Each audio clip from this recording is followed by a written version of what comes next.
Hey, how's it going, Future Shock? How's it going, Tristan? You okay? I'm good. I am okay, except I'm just very annoyed by the media assets, and I've just seen that the intro video has played the episode 11 rather than the episode 12 that you uploaded, you sent to me. Do you think So we'll get away with it? I'm not. I think it's early days mission failure. Really, I mean, it's like one of those things. Should we just like turn the key off now because, it's.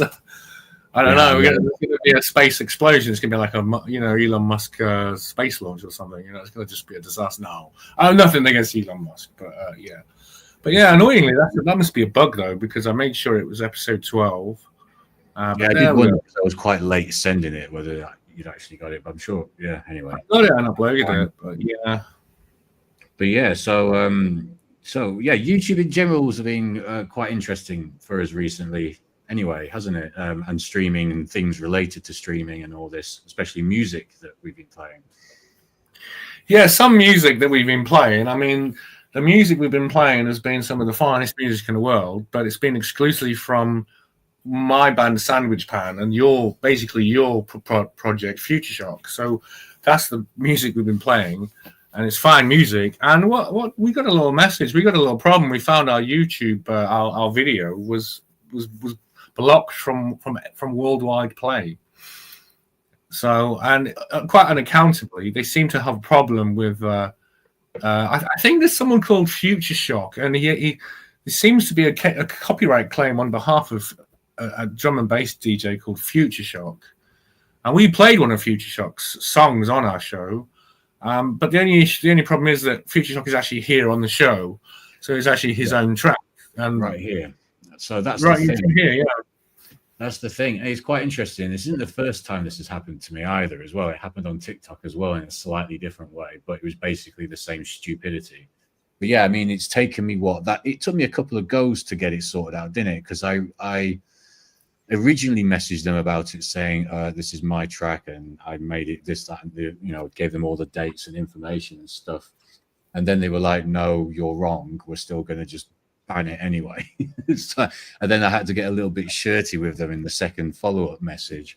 You had to take your shirt off. Yeah, I did it basically in just a pair of Speedos. Sorry. I mean, it just had to be done. It just you would have been quite sort of streamlined for action in an emergency, Exactly. So I needed to be lithe as possible. So basically, yeah, I just sort of said to them that, well, but this is a track. It took me about a year to make this track. I can give you the contract if you want, which is signed by me and the people who signed the track. So I'm not sure what more information I can give you. And then they backed down. So that's good. Finally. They did back. Well, they said sort of mercifully. What was the thing called? Works or something? What was the company? Works. I think this is some company that basically chases up these things on behalf of labels. It chases up copyright claims on behalf of labels. So that's their job. But they got the message in the end. I wonder how they must have some kind of software that's infiltrated or they must work with YouTube or something, because we've only got very small audience right now. But how would they have been able to scan? I don't understand how they might have find that out. I mean, I'm not sure. We have some very illustrious followers, actually. I've just been checking our X account, and we've got a movie producer. We've got like all sorts of interest. We've got like lots of kind of activist people following us. It's like quite cool, So even though we've got like a small following, they're quite it's like a distilled greatness. We have the finest people, even though we don't have that many. But those we do have are probably worth 100. Normal distillation and simpletons. It's the distillation of excellence. Yeah, it's investigated, really.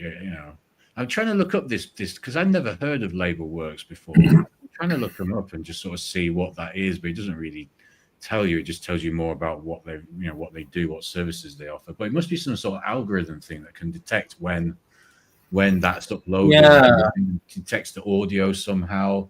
It's extraordinary. How on earth can they? It's madness. They've got they must have some bespoke hardcore software that can somehow like go through every video as soon. Okay, I got Well, here. what's the mind, actually? That kind of needs kind of needs AI level sort of, that's like. I got a bit of I got a bit more here. So yeah, I got this is like I think Google's or Gemini's sort of like AI overview of it. It says that LabelWorks uses a combination of techniques, including quote fingerprinting and YouTube Content ID, to detect and manage the use of music on SoundCloud and YouTube. So there's some sort of fingerprint ID. It goes through SoundCloud fingerprint scans, YouTube fingerprint scans. There we go. Uses content ID to scan videos for matching content music. ID. That's so. The track, the ladder has some kind of content ID. Is that right? Must do, unbeknownst to me. I don't get it, man.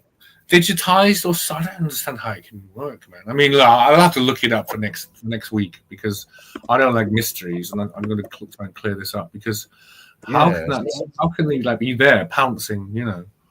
So I guess that's strange, isn't it? I don't know. It's interesting. It's just it's a very clever system of some kind.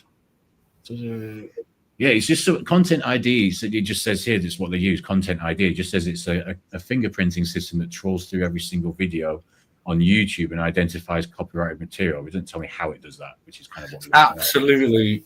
It's bonkers. It's absolutely bonkers. I mean, that's obviously a clear example of the mind-blowing, almost incomprehensible power of computers, I think.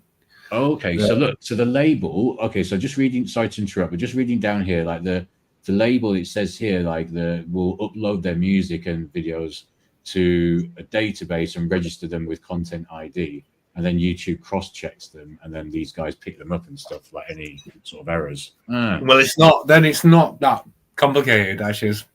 So I was thinking it was almost like a quantum AI type thing, where it basically does have the computing power to go through every single new video and like go through it and listening to what tracks and what music is on it. But instead, it's like a content ID. So is it something that's probably, how is it going to be encoded in that track though? I don't know. That's very strange. I mean, yeah, because AI at the moment, anyway, that kind of stuff doesn't really listen. It doesn't listen yet. It hasn't learned how to listen as such. Yeah. As far as I know, when it does, oh my god! Like if you're a music producer, if you're any kind of sound production, sound engineering, and you'll be able to sort of chat with an AI about like what things to change and what's wrong and what to improve and stuff like this. Fucking hell, that's going to be crazy. You're going to be able to work so much faster. It's really crazy, and that's coming soon anyway. That'll come in the next year or two at least, at most. Sorry, it's mad. So a little bit of that weird story about that OpenAI whistleblower. So yeah, about AI, it's like that we mentioned last week how they have access to all this copyrighted material, but that they're using it. And do you remember I mentioned last week how there was a whistleblower who died in mysterious circumstances? Remind me, I do vaguely remember. Sorry, what was the story again? Well, there's a fellow called Sushir Balaji, and he was a former OpenAI engineer and whistleblower who helped train the artificial intelligence systems behind ChatGPT. And then he later believed that those practices violated copyright law. Okay, so do you think, does that make sense to you? So what a lot of what the few sort of people who are critical of AI are saying, what it is doing is it's stealing your work for nothing, and then you're going to have to compete with AI. So as a writer, I'm going to have to compete with AI. As a musician, you're competing with AI. So many creative people are competing with AI. But the point is, it's been trained using copyrighted works.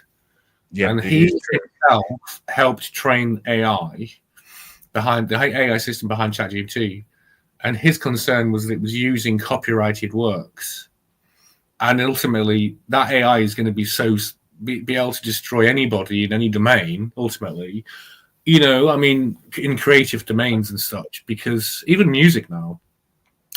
But only because it's based on copyrighted material. It's funny, isn't it? Well, you will also be able to at some point relatively soon. In fact, you've already kind of got this. It's just very basic, but it will be a lot better in the next 1 to 2 years.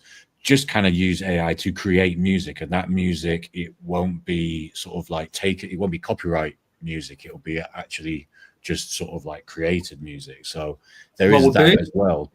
They've got, I can't remember the name of the website. I think it's called blah, blah, blah. Where is it? I thought I bookmarked it, but it looked like I haven't. But yeah, it does it in a very basic sense at the moment. Just imagine it like a couple of years from now, you're going to be able to create any genre of music just from scratch, just by kind of. You already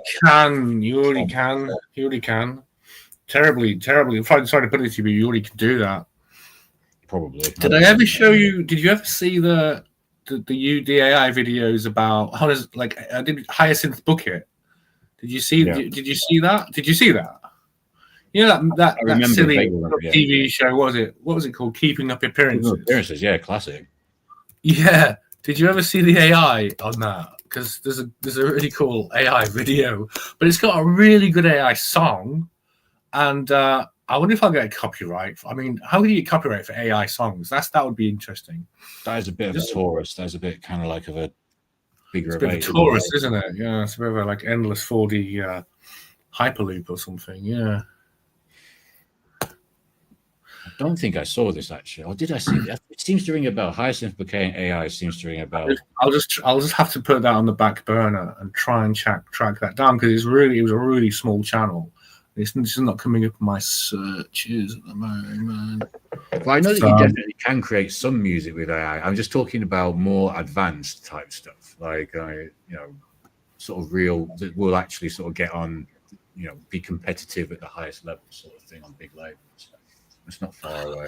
I'll just share this article about the OpenAI whistleblower. I mean, we talked about it last week, but I didn't remember his name or didn't go into detail about it.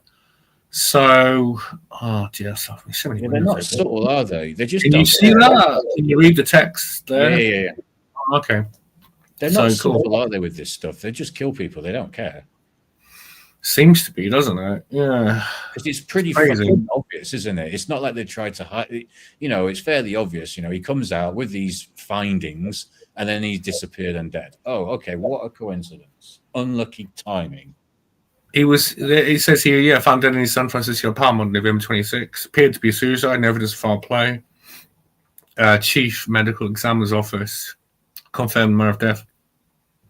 Still seeking answers. Happy, smart, brave young man, etc., etc. I mean, it could be like a whacker thing. It could have been whacked, or it could have been mind controlled to kill himself.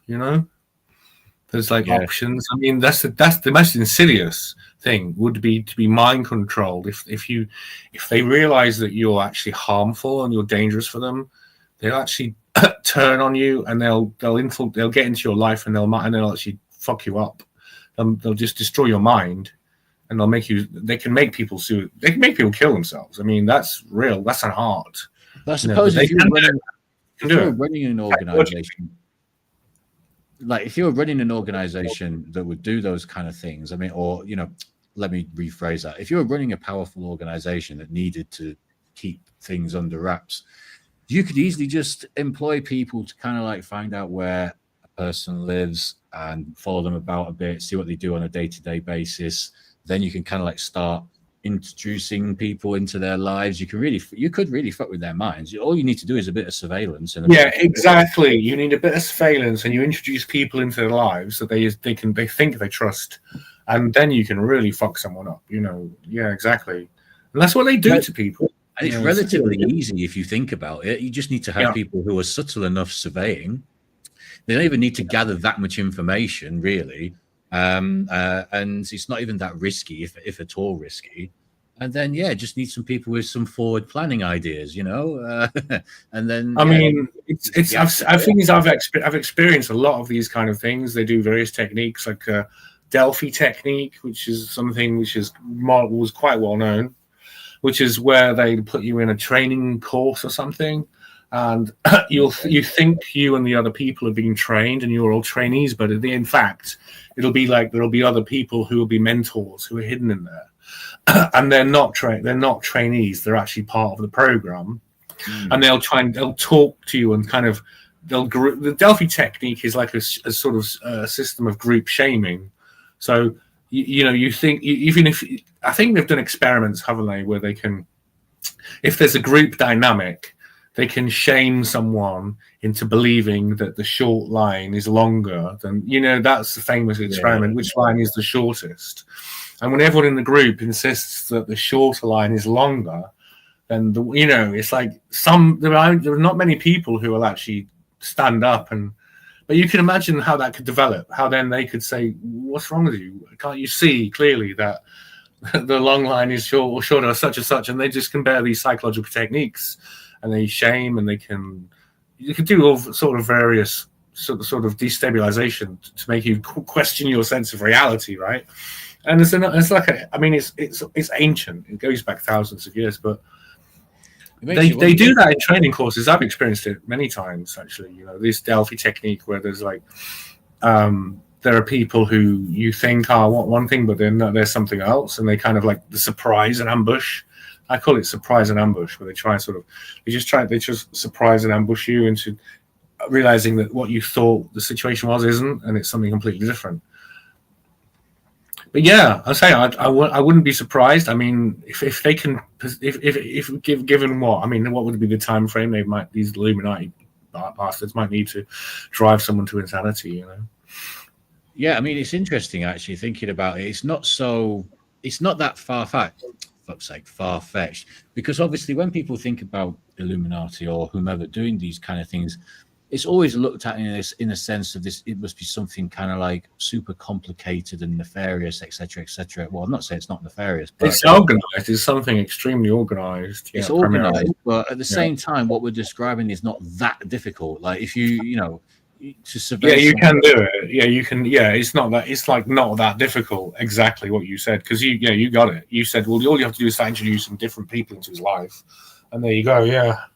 It's interesting because the more you start to learn about all this kind of thing and more you get into it, the more you start to question like sort of things that happen in your own life. I mean, but for me, obviously, personally, I don't do the kind of things that this fellow was doing. So I guess I don't. Yeah, see, he's quite. Yeah, I mean, yeah, I'm sure. No. I'm sure, FS, your role in society is obviously just as important.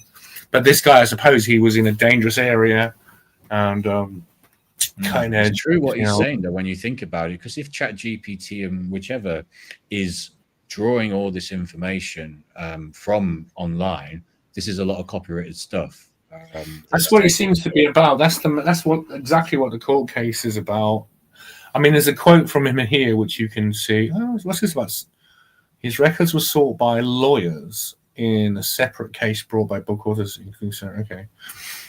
So he's quoted as saying, it doesn't feel right to be training on people's data and then competing with them in the marketplace. I think that sums it up, but it's an interesting, it's a very ethical viewpoint for the man. I mean, what a hero, really, for ethics and stuff, Yeah. He says, I don't think you should be able to do that. I don't think you're not able to do that legally. So yeah, he apparently got more. Yeah, it is exactly what's happening. And he's not the only one who's said about it. But I don't know what is being done about it, if anything, at the moment. To be honest with you, other than just sort of like killing people who are talking about it too loudly or doing things about it, I don't really know what is being done from a legal perspective about it. To be honest with you. Yeah. So what did he say? He told AP he was disillusioned with OpenAI, especially after the turmoil that led the board of directors to fire Sam Altman. He was broadly concerned about his commercial products were rolling out, including propensity for suspended false information known as, which is weird, I don't know what that's about. Bag of issues, concerned about copyright. It was actually possible to do something about. Yeah. So basically, it's what I've always said, though. I mean, AI, I've always said, it's not intelligent. It's just trawling the internet. It's like it says here, it's just pulling data. It's an aggregator, isn't it? It's what they call it an aggregator. It's not intelligent. It's just pulling data. But essentially you can use it as an intelligence. So that it is not intelligent in of itself, but you can I see what you mean. You can use it, you can question it, and you can use it as an intelligence. Yeah, that's a good point, actually. Yeah, even though it's not intelligent. it's just you're kind of renting a higher intelligence sort of thing. Because obviously, I don't know about that. I don't know. I don't agree with that. You'll say you're renting higher intelligence. I don't think it's higher intelligence. Okay, so let me clarify what I mean by that. I mean renting an intelligence that is higher than my own, anyway, from my perspective, because it's got access to all information. It's got access to way more information than I do, so it has to have a higher IQ than me. Otherwise, why would anyone be using it? Yeah, but that doesn't mean it's right. I mean, don't you remember how they had to reprogram OpenAI? Was it ChatGPT? Because it was too. It started talking about a certain Middle Eastern tribe that. It's generally not best to name them, if you know what I mean. But there used to be this. I mean, Google got done for that. Do you remember? It was like it was quite funny. If you typed in the name of the Middle Eastern people we shall not mention, it would your search suggestions would be ruling the world. Global banking, slavery. What I'm saying is, like, you can just use it to increase. And that they were the suggestions from Google and all. Back in the day, do you remember those times, man? That was funny, man. Yeah, I mean, obviously it makes mistakes and stuff. I mean, it's still very new. I don't think it made a mistake in that instance, if you know what I mean. Well, yeah, I know what you're saying, but like it was more to your point of you were saying about the mistakes that it does make, and like, yeah, it was. The point is, it wasn't making a mistake. It was trawling the. Okay, so you may not agree with those sentiments, but it's funny. And B, it shows that what AI was doing was trawling the sentiment of people online, and that's what they were saying. So you ask AI a question, it goes into what people are actually saying in real life, in real AI, in real computer life, and it just reports the answer. And it tended to revolve around sort of themes of, the general associations of New World Order, banking, and sex, blackmail, Epstein, etc. But it had to be reprogrammed. Do you not remember that? Do you remember those days when they reprogrammed? Yeah. But as it stands, right? Yeah, as it stands, and they gave it a liberal. It became left wing, so it became Democrat Party sponsored, right? So as it stands at the moment, what I would say is the best use you can make of AI, which is really sort of increasing your intelligence or renting intelligence, is if you're starting some kind of project. So that project could be sort of business related, music related, fitness related, whatever it is. And you use it as a sort of advisor that has access. That's what you're doing. You're doing that. You're doing that. I think that's kind of what I'm sort of getting at. Whereas, like, it's got access to more information about X topic than you do, and yeah, it's not always right. But it's quite bad with, like, when I ask it for stuff like football, like information, some history, some football history, it'll get the years wrong, or it'll get like the competitions wrong and teams wrong and stuff like this. So I don't know, it has its real like blind spots with stuff like that. But if you're doing a project and you don't really know how to set it up, how to plan ahead, or if you're like doing a fitness thing and you want to track all your sort of information nicely and easily, it does it way better than you could do it, sort of thing, or at least way faster than you could do it, more efficiently than you could do it.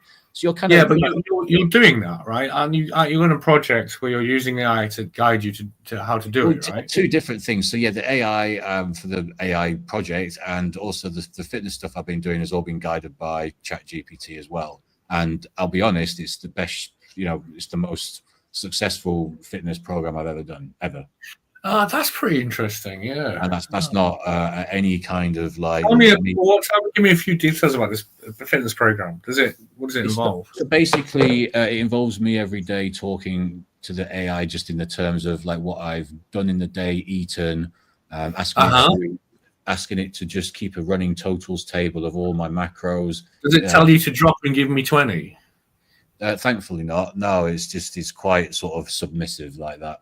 I don't know. Maybe that's the problem with it. It needs to be a bit more domineering. Oh, it will be. Yeah. I like the way that is like a very dark foretaste of. Yeah, it will be. You're right, man. A dark taste. Foreboding. There's a dark taste in the air. Yeah. The taste of foreboding. Are you taste dark? Do you fear? I mean, obviously you don't fear AI. I mean, take a look at this for instance. Anyway, sure. I've just got this article up. Balaji, who's the premier Google AI, was it OpenAI he worked for? Yeah. He says, and I agree with him though, I do, this is my kind of point, that he says he didn't think that better than human AI known as that, it was right around the corner, like the company Red seemed to believe. So he, honestly, I think it's not real artificial intelligence. But as you said, it's really good for asking certain questions that perhaps, don't have any political connotations or things that cannot. Once you start asking political questions, that was the whole issue of it. It was asking political questions, and then the Democrats realized they had to do something. So they sort of, the lefties in Silicon Valley, the Dem demons, they reprogrammed it. So because they were making the news about it, it was quite funny about you could ask certain questions that you're not supposed to ask about certain people you're not supposed to mention. In some certain circles, and such and such and such and such. So, but it gave the right wing opinion, because most of the internet was right wing for a long time, and whether you like that or not, that's irrelevant. But it was right wing. Do you agree with that, Future Shock? Well, I'm not too sure. What are you basing that on specifically? I haven't really thought about it. The kind of activity we used to do. Loose change. We used to be on the forums and stuff, but those themes were kind of. I know there's that kind of movement. The truth movement was what it was, right? And for whatever Ike's values, whatever, he was part of this. He's sort of part of this global awakening. But in a sense, the things they said could be seen as quite right wing. Even though obviously infinite love and everything else, right? Yeah, I think you're right. I think it swung, hasn't it? Kind of like sort of back in the early, say when we sort of first knew each other. Like back then, it was a bit more like that, wasn't it? And then it sort of swung over, sort of more left wing. And then now, though, I feel like it's kind of potentially going back the other direction. But obviously, we're talking in very generalized terms here. But yeah, it definitely has changed for sure since the earlier days. So that's that. So that's a little interesting thing about that. I'm gonna have to. I'm gonna put on a track while I try and find the AI Hyacinth Bouquet video, because it's definitely kind of worth watching, and I don't think I'll get a copyright infringement for that. So. Do you want to say anything else before I put the track on? It's a 10-minute long track. It's going to give us a little bit of a break, and also I can find Hyacinth Bouquet. That's fine. I'm going to use this break to massage my eyeball, just to let you know. Yeah, well, you've got to put that in context, because nobody knows what's going on with your eyeball. So just give us a little eyeball. Basically, I've got like 50% vision. It's like really foggy in my left eye. But I swear it's a little bit better today, a little bit. But yeah, no, it's difficult to like keep staring at the screen. So I'm kind of doing this whilst looking out the window with my feet up away from the computer. But yeah, no, it's all good. Yeah, let's roll the tune. Yeah, okay. So we're going to roll with Introduction to the Sandwich, and this is by the group Sandwich Pan. Lovely stuff.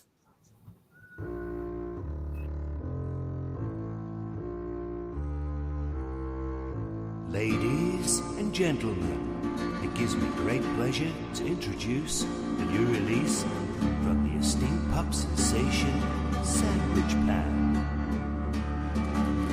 A band, I might add, of which I am a member, and also a rather dedicated fan.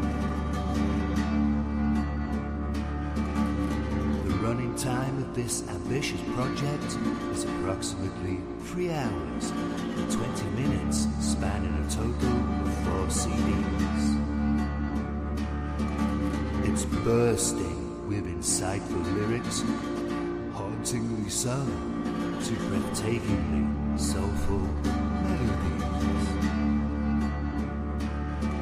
It's the Everyman album, the album for our time. The fact that you won't hear it may be history's greatest cry.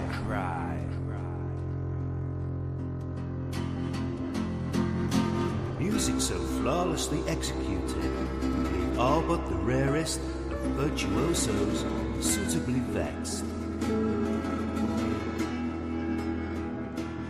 As the band so casually glide from one classic song effortlessly into the next.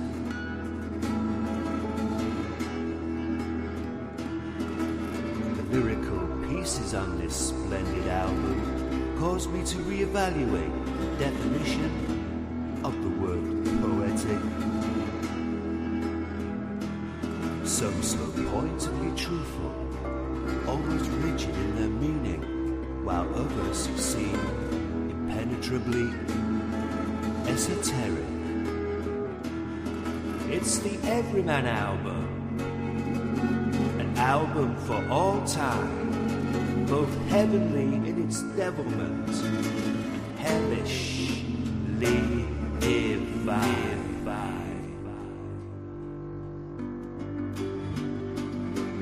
There's a song about shit telling, how all we really need is Clint.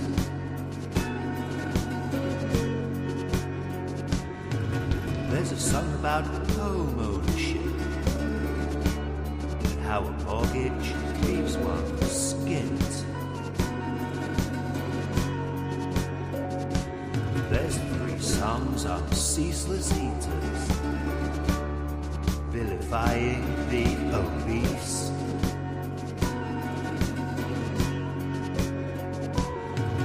There's a song of competition that leaves one participant deceased.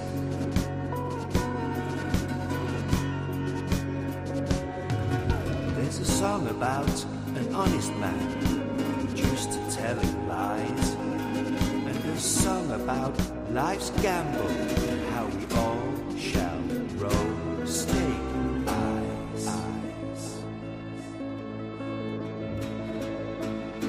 A song about a kidnapped Bobby and the breaking of his brain.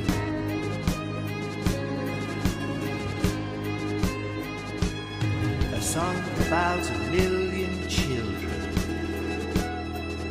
each one of them named Wayne.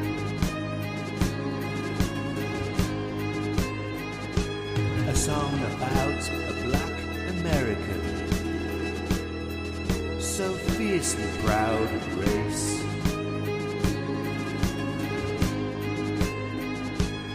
Who was robbed by Puerto Ricans whilst traveling out of space.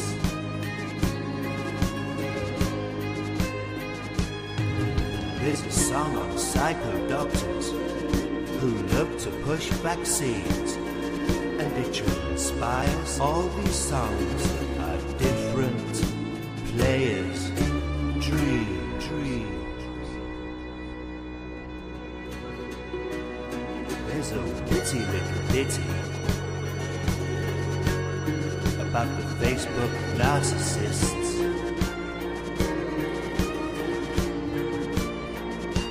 that compares them in importance to a packed lunch as a list.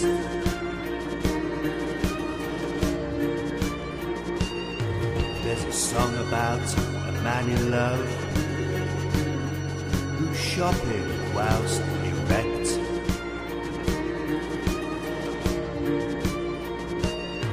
And a song on shed obsession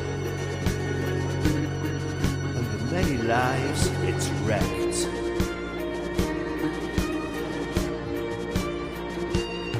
There's a song about malevolence, hatred and control. There's a song about a dear old friend who talks out his arsehole.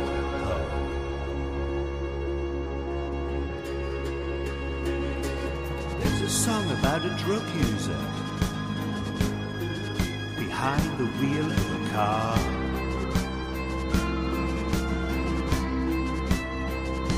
A song of Leonard Cohen's neighbor and his embarrassing faux pas. 2 songs of working in a bakery while suffering in ill health.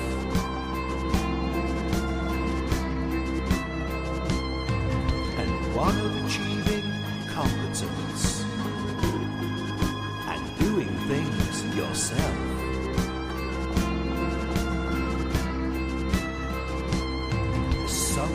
that architecture and having an enormous head. A song about a roller coaster and what women really want in bed, bed.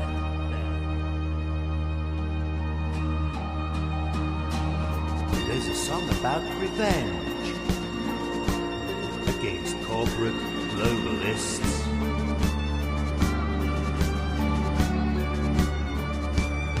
One about the chap's determination to remove the cyst.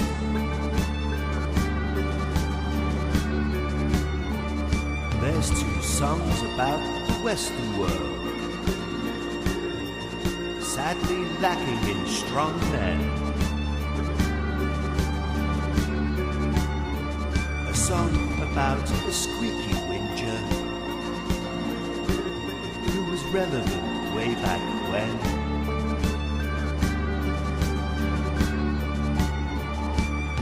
There's a song about a fella who seems to be a fan of some of the most despicable fiddlers known to man.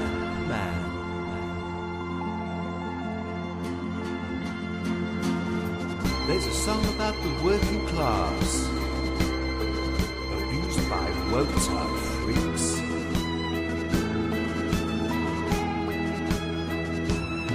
A song on the frustrations that consume the Tolkien geeks.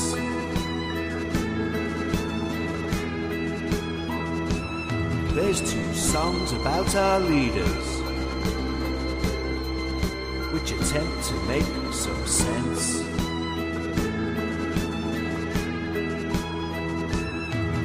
Of the Puritans in politics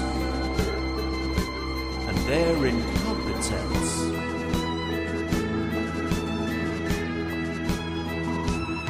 A song about misguided sycophants who suck up to a killer. And there's a bonus album out there by these chaps called Sandwich Filler. And a group of anonymous Latin American meatpacking glitterati.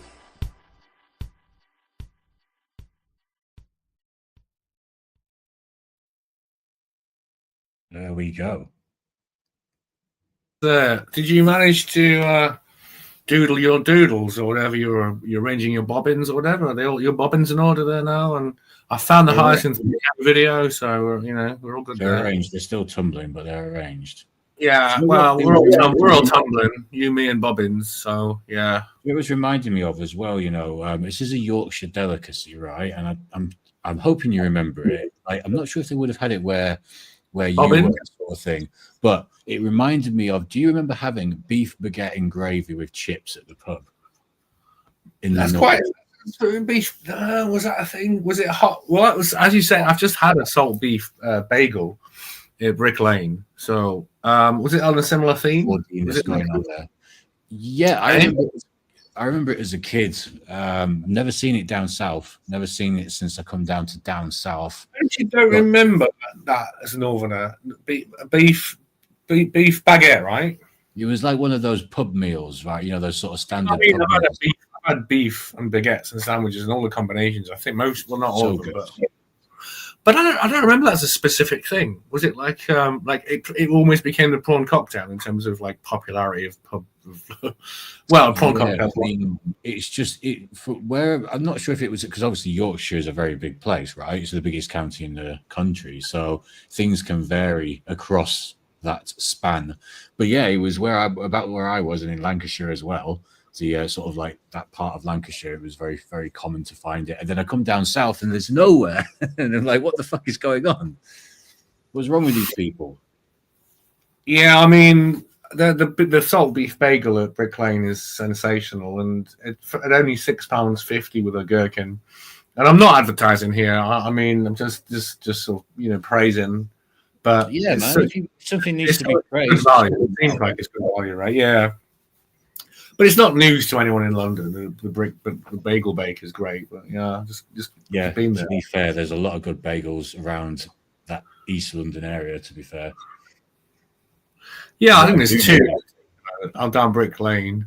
I don't usually go to East London. Do you know what I mean? not that much, I but I do mean, know there used to be a really good bagel place. I don't know if it's still there in Stoke Newington, opposite the Yucatan. Oh, sure, really? Did they have one? Did they have a good one?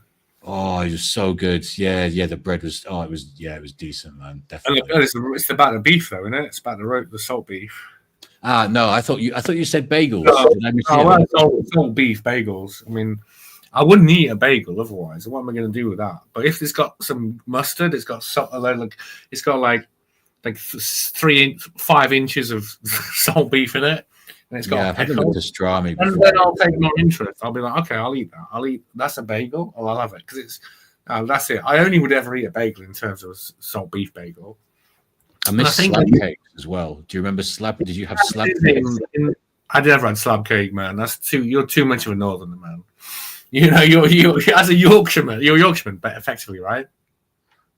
Yes, of course. Yeah. So I mean, yeah, you're Yorkshire. I'm kind of like Lincolnshire, like that sort of that northeast coast. So we're a little bit like less. I don't know, like our northernness sort of comes and goes with the tide, really. But that said, we recently elected the Reform mayor. So I mean, did something happen with the floods? What's that story I saw that there was something about floods, and then they're all blaming Reform and saying that Reform fucked it up and stuff like this. I didn't really read it. Well, I don't know, man. That doesn't cognitively make sense. You're talking about like a weather phenomenon, and then Reform. I mean, I don't know. You'll have to tell me. I can only I'll search it up, but floods and Reform. Well, I think what they were trying to say was that they'd like cut a load of funding for some floods. I can see it now.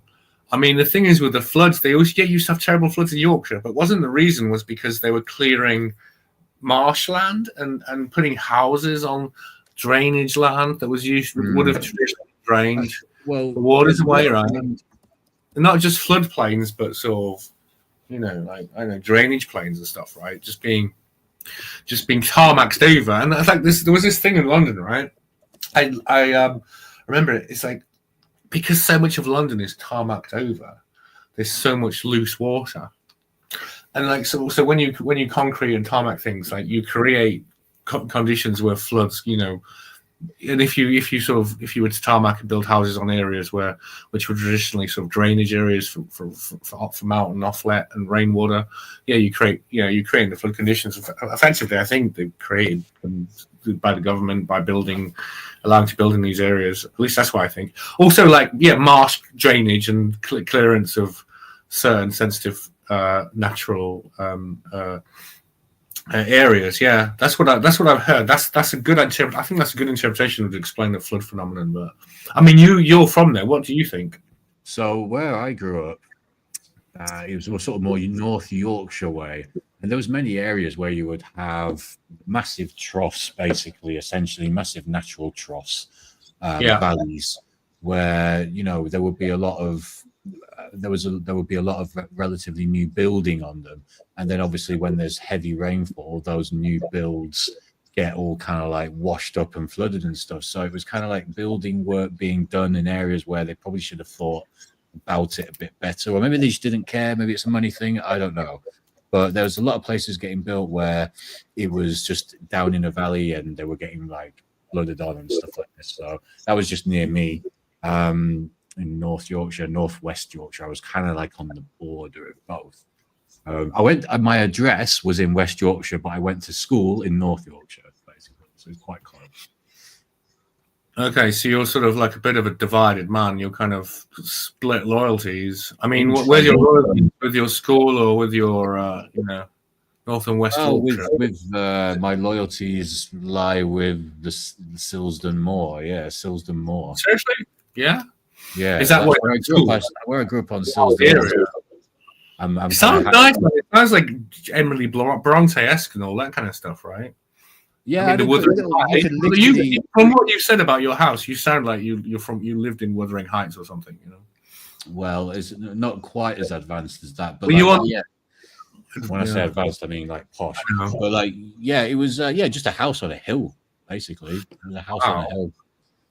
Did you have the great expanse of moor in front of you? And yeah, you had, like we had like the moor side, you could see down into the valley, into like the town and stuff. So you could actually see for really long time. You could see for very far, where from like my sort of like bedroom and lounge windows at the house, and like many miles. Yeah, it was amazing. But I mean, there's nothing. Well, that's actually, I was going to say, like strange sounds in the night, the baying of distant wolves. But you actually said you saw a UFO. So was that in that area? It wasn't here. It was here. It was a very weird one. Did I spoke about? I don't know if you mentioned it. You might have mentioned it on the show, but I'll be honest, I've forgotten. So yeah, I mean, I can go over it again. I mean, basically, we used to live on the flight path of Yeadon Airport, so you'd be used to hearing planes going over all the time, but they would like do it in a specific way. So they would sort of like, let's say I'm in my bedroom, growing up as a little 10-year-old, whatever. The plane would come from kind of the south side over to the north side, so that was kind of the flight path that you were used to hearing. Yeah. So whenever planes went over, or even helicopters, sometimes it was sort of going that direction. So basically, one night I hear what sounds to me like an approaching plane, because you're used to the sound, obviously. Approaching, gets louder and louder, as they usually do, and usually they just obviously pass across the house and off into the north, onto the distance, sort of thing. This one, as soon as it got above like where the house, it seemed to be kind of above where the house was, or very near to the house, it just stopped moving. Like it didn't continue away. It was just sort of at a standstill from what it sounded like. And I was just like, what the hell is that? What's going on here? I was about 11 or something, 12. And I was like, what do I go to the window? What do I do? It's kind of a little scary moment sort of thing. And as a little kid. And so anyway, I ended up going to the window. And just as I got to the window, it just vanished. It just went jump. And from my perspective, it seemed like it went back in the opposite direction from where it came, which is completely unheard of. Like flight path was the other way around. So, and then it just vanished within like a second or two. Like so yeah, fast. so often they say that these craft can move in ways which appear to defy physical laws. So, like such as resistance and air, air pressure and such. So yeah. But I mean, I think I did talk about it on one show we did about Hitler's flying saucers and how they can create an electrostatic. I don't know if I mentioned it specifically, but there was talk in some of the books and references that they can create sort of an electromagnetic shell that sort of somehow that renders the craft no longer susceptible to air resistance and such. But that would explain how that could be a physical craft. Yeah, it was complete. Like, when you're used to hearing the planes going over a certain way every day for years, and then that happens, it's obviously, we're obviously dealing with something different here. So yeah, interesting. And it was supposed that Moor area as well was supposedly quite a hot spot generally for these kind of sightings, which makes sense, remote area sort of thing. So you'll be pleased to know. I don't want to move on from the fascinating UFO first encounter. I suppose you had a first encounter. You know what I mean? There was the range of first, second, and third encounter. So first encounter is seeing a craft or something in the sky. Maybe I had my memory erased. Maybe maybe all I remember is them going away. Yeah, that's a good one. That could well be the case, actually. We should laugh about that. Yeah. Because there's been people in history who'd sort of like the kooks from the sort of what was it, the Council of 13 and Uri Geller and all those kind of people, and they saw UFOs at like 10 or 11 years old, actually at the same age you did, and then they said they were given like a mission, or they heard a voice or something that told them that they would become important people in the future, and they'll go to a certain place or do something, and those people were sort of so moved by that message that they sort of endeavored to sort of fulfill the instruction, and then sort of serendipitously they met people along the way who sort of advanced them in the area of psychic research, but that sort of psychic research more that was done by the CIA. And Project Bluebeam and the Council of 12 and all that kind of crap, that lunatic stuff that was quite big in the CIA in the 70s and 80s, and Uri Geller was kind of a little bit part of that. I mean, Uri Geller. Yeah, do you remember when he made the football? He claimed that we all made the football move in England, Scotland. I don't know if you remember this in Euro 90s. Oh God! I actually missed that. That's quite interesting. What did he say? So it was England, Scotland at Wembley, Euro 96. Scotland got a penalty, and obviously it's at England at Wembley, so it's like, all English fans basically. And as the Scots striker, I can't think who it was, went to hit it, the ball moved on the penalty spot as he went to hit it, and he fucked the shot up. Yeah. And Uri Geller was out in the papers afterwards saying, "Oh yeah, that's because everyone in the country was wishing." That was the focus. Yeah, I mean, I kind of believe in that though. But the thing is with Uri Geller, he actually was real. What he is and was. He has. I do personally believe he did have that gift, and he was recruited by extremely powerful, like a front group, the Council of 12, which was like a sort of partially a CIA sort of mind control program, but it's also, they seem to be sincere that basically it was a kind of mediumship. They were more mediums than sort of what you'd say alien researchers, because it was all about transmitting messages from the so-called Tom. I think he was from the planet Hoover, which is totally weird.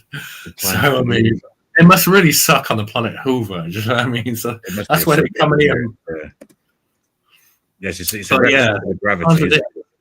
It does sound ridiculous, but the thing is, though there was something, I thoroughly believe, and the CIA clearly believe, because they wouldn't fund these programs, that there was something that was contacting, Uri Geller, Adriana Pluchart, and all of the different characters who were involved in this sort of channeling of these so-called old gods. That was what it was. They were the ancient Egyptian sort of pantheon, apparently. I don't know. It was the Council of Nine. It was the Council of Nine. So it was the nine. It was the 9 Egyptian gods, and it was all mixed up with New Age beliefs.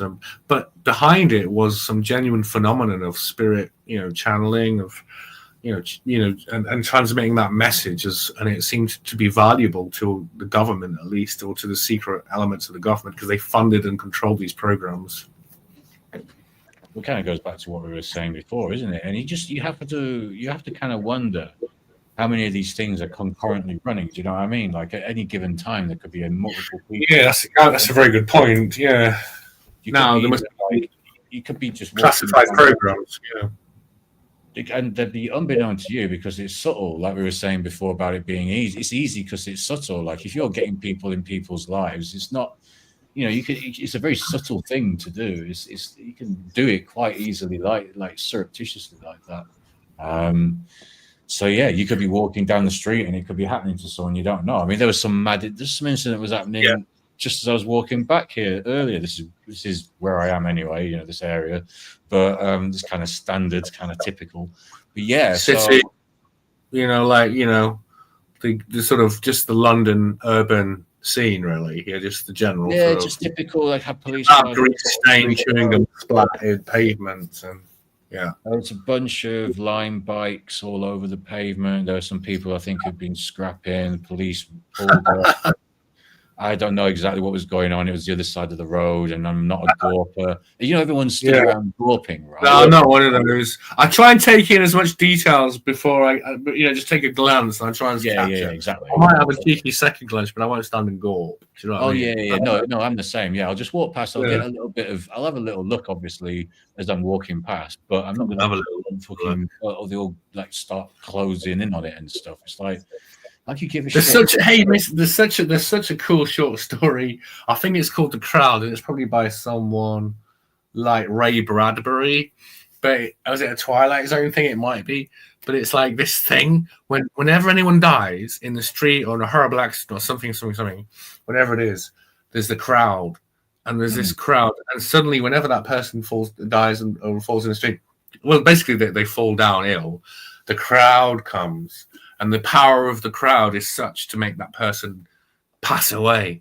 and then the crowd dissipates and moves on, and they find the next dying person wherever, and it's the same crowd. It's such a funny episode. So it's like the crowd actually hastens the death of the person by crowding them in their moments of weakness and such, and then they move on, and it's their sole purpose to find someone dying and stifle the light out of them by crowding them to death. Seen that? You ever heard of that before? No, I think it's a Ray Bradbury one. What was the thing called again? The actual program or movie, whatever it was? Oh man, well, I don't know. It was just a short story, but I'll just check it now, man.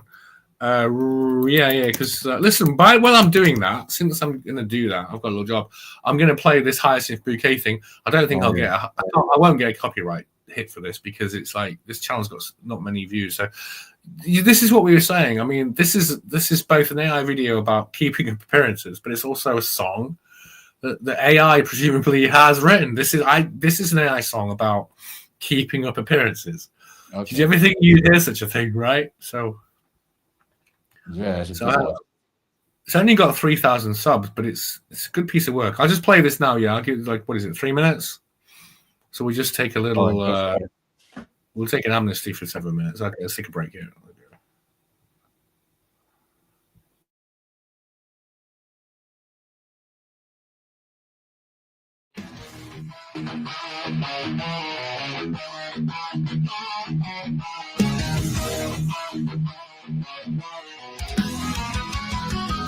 They call me Rocket, like I'm made of rust, but my name's a fortress and that I trust. I'm a bouquet, what's out so high in the small town. I'm reaching for the sky. Don't call me Rocket, can't you see I'm Hyacinth? The royal decree, dressed in lace, but I'm fierce as fire. Keeping up appearances, no one desire. Crystal glasses, silver lace, but behind my smile there's a darker face. No more whispers, no more lies. In my China kingdom I'll rise and rise. Crystal glasses, silver and lace, but behind my smile there's a darker face. No more whispers, no more lies. In my China kingdom I'll rise and rise. I'm not a bucket, no common trash, I'm royalty. I've got style and class with richer by my side. I'll fight my way in a world of roses. I'll never decay. Any cowards and lies of the shakes. Daisy on the road making mistakes. But I stand tall in this house of steel. Bouquet in name, but iron I feel. Bring me my finest tea set, and remember it's broken red. The neighbors hide the gossip roars, but I'm marching through, I'm slamming doors. A tidal wave of proper rage, unleashing fury from age to age. Don't call me bucket, I'll make you see there's fire in this family tree. In my quiet garden there's a battle cry for every crop of fruit where we fight till we die. A porcelain heart and an iron will in this world of bucket. I'm queen still. For Hyacinth, the pride remains in the battle for class. I reign with change.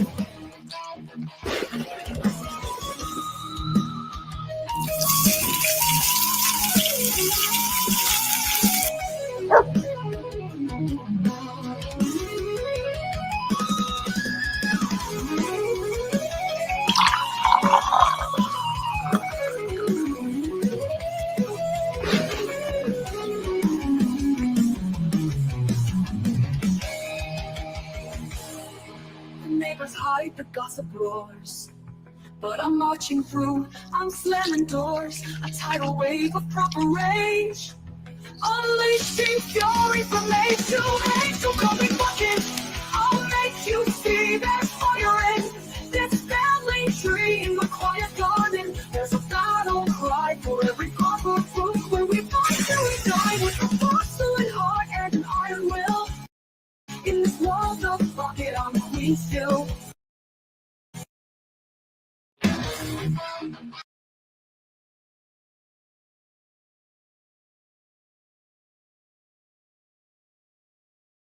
Yeah, that's from YouTube channel Beer Tap or All right, Beer how Tap. the fuck has that person got 3,000 I subs? know, I know, I agree. I know. That's quite an old video as well. It's good, isn't it? It's actually quite. It's good. It's No, I really was good, going to isn't say it? shit, to be honest with you. I was like, how has this person got 3,000 views? That's supposed to be like, I wasn't expecting that. I was expecting something like what the fuck? What was that? That was quite funny though, to be fair. Oh, I mean, the I thought it was visuals are really. all right. The music's quite fucking like it. terrible, but like the visuals are No, fairly weirdly, I quite like the music, but yeah, no, but the way I it's think done, I I'm not like the saying lyrics. I on mean, the even though it's genre. AI, huh? Oh, that genre. I'm not Yeah, meaning like the cool. genre as such, but the fucking just the way it's just not technically well done for me, to be honest with you. Oh, well, all Like, right. Well, it's all right. so That's interesting. the visuals are all Because right. it's an AI created song, so Yeah, but it's still like, I mean, I don't know if there's some audio issues or something, but I mean, it just didn't sound like it was at all mastered or mixed properly. But anyway, yeah, it Um, wasn't. No, it wasn't. It's just someone's put it into well, AI. we And can it's, do way better than that already. But it's just like Well, it's still got a long way yeah. to go. Yeah, all right. I mean, the thing is, you're probably more of a technical musician person. Well, I mean, I'm a musician, but you're pretty more sound tech. But I don't know. I thought it's cool. It made me laugh. But the thing is, the last time I saw this was a year. This was about 3 years ago. I think I saw this. I don't know. No, I'm not sure about that. With the visuals, though, if you know what I mean. It doesn't really, for me, it just didn't seem to go with the visuals. The visuals are done well. The visuals are done fine, really. Oh, I don't know when I saw this. Well, I mean, I say fine. I mean, they're all right, but like, you know, just like Oh, why 6 that months. tune? It doesn't make any sense to me. But how many likes has it got? What, 490, 109 comments? When was I don't that? know. Oh, sorry, 6 months ago. 6 in months Dylan. ago, yeah. 6 months ago. No, I mean, I've got a lot of praise for Beer Tap, actually. I mean, he's only got 2,000 subscribers. I mean, he's got a whole series of all sorts of. Oh, what? Where he You just know, put that kind of rock music over those things? Is that his thing? There's well, quite a few views going on there. Getting quite a few views on things, to be fair. they're pretty funny, actually. He does a whole sort of series of Gordon Ramsay and a monkey. And I think, did we not watch the China one? I think we watched did. one a few weeks Yeah. ago. Same guy we watched. was. Beer Tap. But yeah, we watched one a few weeks ago. I Yeah. believe so. Which was another Ramsey one. I'm sure you showed me another Ramsey one, but it was a little while ago. I can't remember what it was now because there's quite a lot of them, obviously. Yeah, I mean, listen, the reason I played that was to sort of point out the fact that they can already create music. I mean, those lyrics were created by AI, and everything with the music was created by AI. And there is some cloud service or something where you can just put prompts in, and it will make a song for you, or it'll write poetry. I mean, writing poetry by AI is the easiest thing in the world now. I've not you could do it, but I haven't tried it. You weren't depressed. You weren't depressed. You weren't impressed either. But I was kind of surprised. I was like that, but that was 6 months ago. It wasn't a few years, but 6 months ago. I kind of like. I mean, there's nothing like. Okay, in terms of AI videos, okay, we see a lot of it in adverts now, you know, and such. But it's moving so fast that you won't be able to tell. Oh yeah, It 6 was months is no time at all as well. Yeah. But yeah, So- so it's going to get. I'm not sure what they're going to do about it from a legal perspective. Like when how like you just said, people aren't going to be able to tell what is done by it and what isn't. So like, how is that going to work exactly from a legal perspective? Because you can just say that something's real when it's not, and vice versa, and it's potentially going to be a little bit messy, and no one's going to know what exactly is real, or are they going to? Well, that's why that guy was suicided, mate. That's what I mean. It's like it's so dirty, it's so sticky. But once human blood starts to be spilled in the name of AI, that's now you got problematic. Really, then you become. Then it's what? Then it's something that isn't just an innocent, not just an innocent abstract sort of experiment, or it's not even a way we can improve the future. Once people start being murdered in the name of AI, then it's become despotic and tyrannical. I mean, that's just the beginning as well, right? So, I mean, not to mention robot wars and like using robotics. I love that show. Yeah. I mean, that's you. I mean, like you. Don't not wishing to sound sort of pessimistic, but you would think that that's going to that will be used because obviously you don't have to use humans. You don't have to have humans. Oh die. yeah. They'll already do that. Yeah, they'll just do that. Yeah. I think the worst thing would be to be killed by a robot dog, though. A robot dog. Yeah, I mean, it would be terrible to be killed by a robot dog. It would be better to be killed by a robot lion or a robot bear or a robot dinosaur. I'd rather have that because there's some dignity in being killed by a dinosaur, even if it's a robot one. Yeah, But to be killed by a dog is pathetic and it's embarrassing. You know, that's what worries me about them robot dogs. Oh, They look so cute and everything, but they'll just be struggling machine guns in like the next 20 years to deal with people. I suppose with protesting about- relativity, there aren't any robot lion or robot dinosaurs, though. So you haven't, like, does that? Not yet. Not yet. It will be.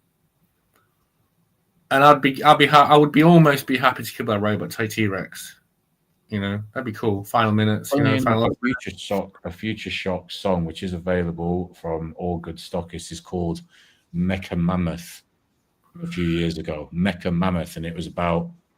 You already Mecha Mammoth by Future Shock. Yeah, that's. Can we play it without getting a copyright strike?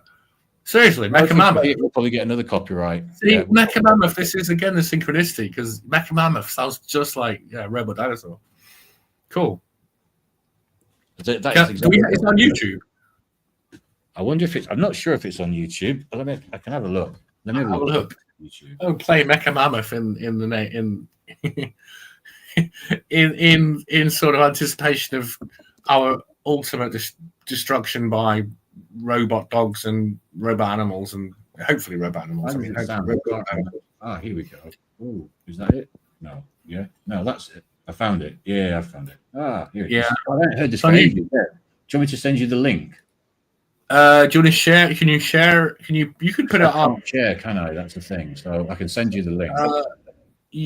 What by email? Hang on. Yeah, I'll do that, bro. Yeah, you set it in the private chat. Yeah. That's what I'm gonna do. Yeah. All right. Cool. So we'll play that. Yeah. There you go. So I got it, man.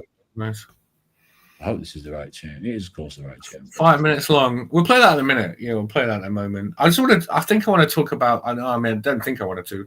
I know I want to talk about the sun because solar activity has just been extraordinary for months now. So, have you had anything have you been watching the news, or have you been subjected to any of the terrorization tactics that are taking place in the scientific journals and NASA? But they're trying to tell people that the end of the world is coming, basically, because the sun is now becoming unstable, you know? But it's reaching its solar maximum at the moment, isn't it, as they say, I think? That's right. The 11-year cycle. It's presently the solar maximum. But something really weird happened that freaked the scientists out because there's a maximum period of sunspots. And for some reason, the sunspot number had just dropped off dramatically. Down, it was like up from 180 for a few days, and then it dropped to 80, and that's not even halfway through the cycle. And so, scientists, astrophysicists, are having to radically reconsider the nature of these cycles, and if they can even predict them, or whether there's some kind of inherent chaos theory factor, because chaos theory really fundamentally is about the unpredictability of natural phenomenon, because there is always a hidden element that they can't access, that they can't calculate, they can't compute, and they can't mathematize. Do you know what I mean?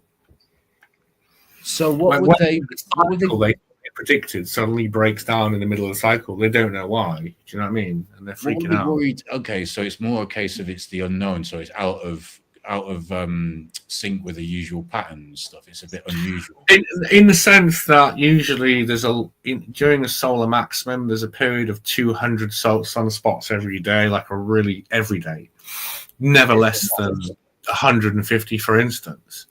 And the pattern is usually once the sun gets into a heavy high sunspot cycle, it stays in that cycle. But recently, like a week ago, the sunspot number went down, like as I said, and it went into a different sort of almost a quiet sort of lack of activity. Not a lack of activity, but a lack of sunspots. And So they what were do they freaked think out. that mean? What could that potentially mean in terms of bad? Oh, they don't know. That's the point. Actually, they literally don't know. They're just flabbergasted that the cycle has just changed, and they don't know what it means. It's quite funny to see a scientist who doesn't know what the hell's going on. But yeah, that's what's going on. But that's not really the biggest deal about the sun. I mean, do you know there was a on London? You're a London lad, and I'm at the moment, right? So May the 12th, there was a sort of a reported London Underground outage of power, during which the underground certain lines were not operational. There was no power, and they couldn't understand why. Did you get any? Were you stuck on a train any time on 12th? See, I don't use a tube, so I use an overground. But I know it affected a few lines. Yeah, it was said to be a fault on the national grid, wasn't it? Well, exactly. A power failure impacted London Underground Elizabeth line. Yeah. So National Grid reported a fault on its transmission network in central London. So the belief is, well, frankly, a lot of astrophysicists actually on YouTube are saying this. In particular, geophysicist Stefan Bu. I'll just get him up because I want to have my citations. Do you know what I mean? I've got my citations, and Stefan Bu is my citation. If I can get him, where is he gone? Yeah, basically, I'll just find him though. I've lost the video. Too many videos. Stefan Burns. Oh, okay. Stefan Bu. Let me see. Is this the start of some truly legendary solar activity? Here we are. So this is the fellow. He's got nearly 300,000 subs, and he's a geophysicist. And he said that the 12th of May, London Underground and Elizabeth line outage was a result of solar activity, and it's interesting. And he said that. I mean, news won't tell you that. Can you see the screen? Is it not sharing? Is it? Not sharing, no. There it is. I'll just play a little bit of Stefan Bu before I get copyright infringement. See, it's a learning process here. Future Shock. Well, I'm trying to find a way not to get the channel removed. So. Despite you playing your own music and then nearly getting a copyright strike, we're doing our best, aren't we, really? So, did they apologize? They didn't even apologize to you, right? Of course they didn't. No, it's terrible, isn't it? Well, TikTok, did it work? Just before you play that. Oh, yeah, what did TikTok do? I meant to say about that, it was even more bizarre because basically we used to create these TikTok quiz videos. So they were kind of like about a minute long or whatever. And I used to put music in the background, and I did one for that day. And I literally made the music 10 minutes before posting the video. So the music was so freshly made, it was 10 minutes old. Yeah. And I put it on the TikTok video, and the TikTok video got taken down, banned, and I got banned, not officially, but basically shadow banned after that, because they refused to believe that that wasn't my own music. I tried 3 times with them to tell them I'd literally just made that. It was a minute long. I literally just made that in my software 10 minutes before posting. That's crazy. Yeah. And they wouldn't believe or whatever. I don't know, believe or whatever it is, but they judged it to have to stand. So the video got taken down. And then funnily enough, when I posted subsequent videos after that, everything got 0 views all of a sudden. Everything. And so I ended up posting about, because I was getting anywhere between like 100 and 1,000 views. I just started the channel, so I was trying to build it up. Sometimes I was getting like 5,000 plus views. And then suddenly it was, after that incident, it was 0, 0, 0. I mean, come on, it's obvious, isn't it? So they banned their butts sore on them, but they're cooling their butt hurt down, man, and they're taking out. That's pretty bad. Is that TikTok though? Is that what they do? Yeah. God, they do all sorts of stupid shit like that to people, honestly. Yeah. So I'll just play a little minute of Stefan Bu just to give us some kind of sense of the sort of quasi hysterical Armageddon, sort of end of the world sort of feelings of these scientists. Can you hear that? Burns with breaking news. We have just had Is that coming over, bro? Yeah. Another massive plasma filament blast off from the northern hemisphere of the sun. And well, if you've been following the channel and tracking an update for you. So this is basically that was the solar flare. That's like, this is the activity. It's been going on all week. particularly 40. What's that we're looking at? That's the sun, brother. That's the sun. That's all. I know, but like, what's the whole thing around it? Like, what's the? Well, because it's I don't because the brightness or something to give it some contrast so you can see the other stuff. I'll be back with an update. Because you're not looking at the sun, you're looking at the corona. Do you know what I mean? Yeah. So the idea is to look at the corona, see the activity.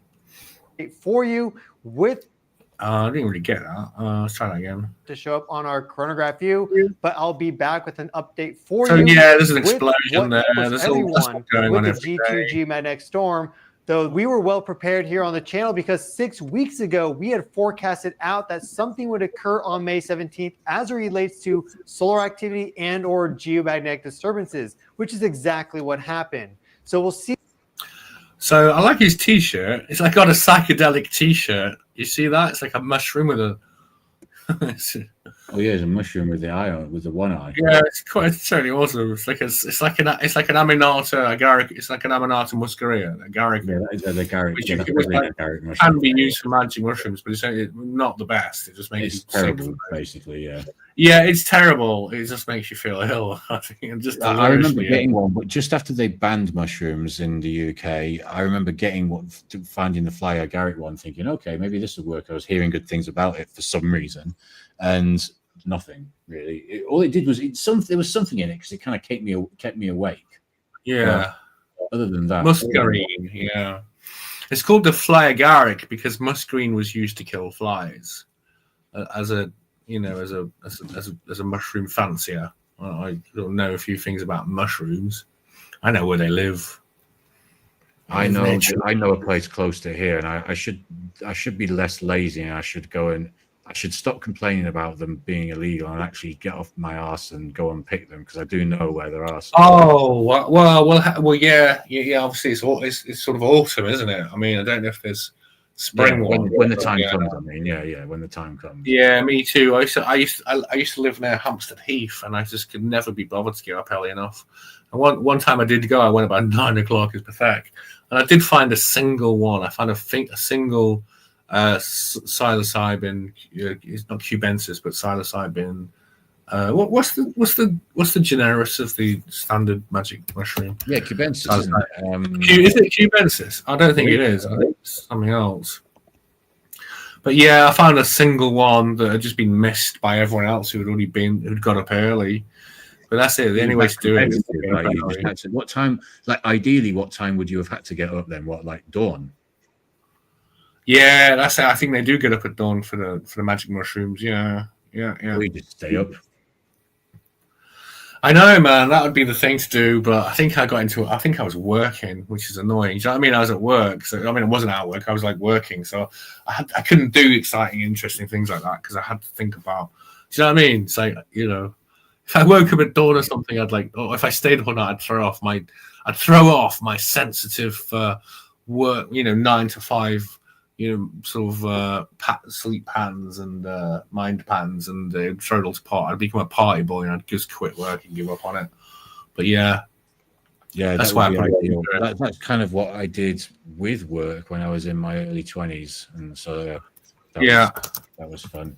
But yeah, so it was a sad day when they got banned. Really was, I still get the psilocybe semilanceta or something. That's the common one. So Liberty Cap is known as Latin name, I guess. Psilocybe semilanceta. Is that for the genus psilocybe? Yeah. Semilancens, azuricens, semilanceta. Almost poetic. Mushrooms are poetic anyway. They are the poetry of nature. It sounds like some kind of European sports car. But yeah, I mean, okay, so about the sun activity, it's relatively interesting. So apparently there's been a coronal mass ejection, and the Earth has been exposed to the solar wind, which when the corona sort of breaks open, due to, we don't even know. I mean, basically science doesn't know how the sun really works and why it does its thing, but it has sunspots, which are sort of areas and nodes of demagnetization where the temperature drops.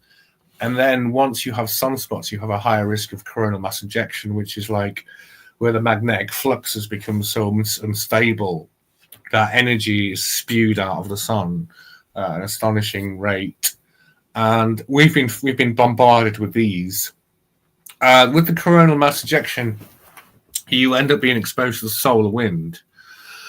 And I don't know, I think solar wind sounds quite invigorating. I mean, I wouldn't mind being exposed to the solar wind.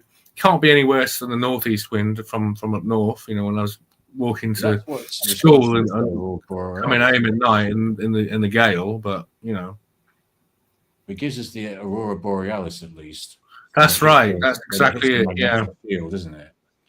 So I think, isn't it? It's interaction with the magnetic shield, is it? Yeah. Well, the solar wind, when it interacts with the magnetic field of Earth, it sort of absorbs that energy and sort of spews it up over the northern and southern areas, and it's like that's magnetic energy, and it's from the solar wind. I mean, there's a kind of funny I think there was like a sort of like a YouTube short or something where they're showing the solar activity and how beautiful the aurora borealis is, but then showing that the sun, what it's doing to create the borealis.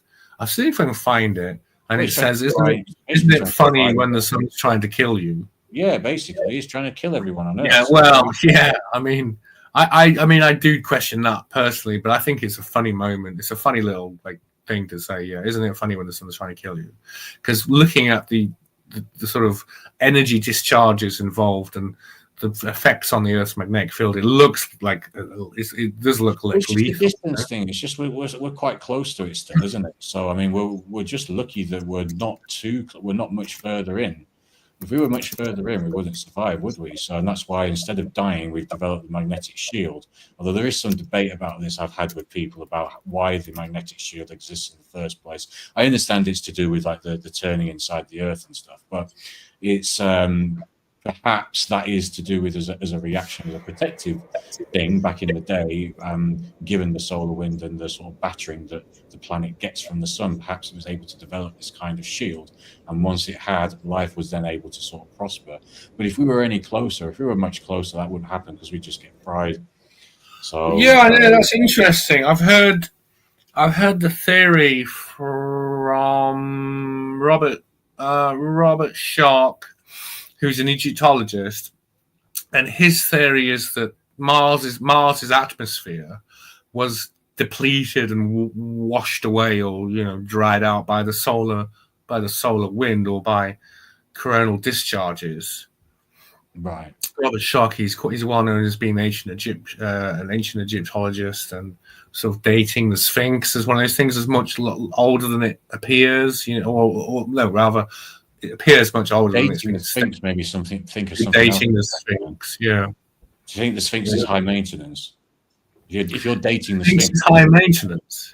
If you're dating the Sphinx, do you think it's high maintenance? Oh, nice! Yeah, slap on the uptake.